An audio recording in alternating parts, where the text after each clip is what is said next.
Una teoria pessimista sosté que tots els llocs del món tendeixen a assemblar-se cada vegada més degut a la globalització.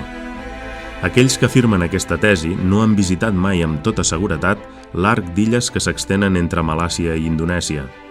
Allà, grans religions com l'islam, el cristianisme, l'hinduisme i d'altres conviuen com a creences tradicionals i s'adapten a la realitat i les necessitats de cada poble.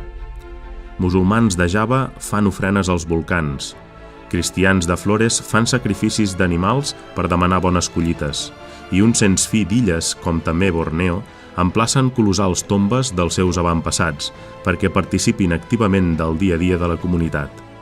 Es tracta d'un país de conte que permet retrocedir varis segles en el temps, en un univers de lava, aigua i foc.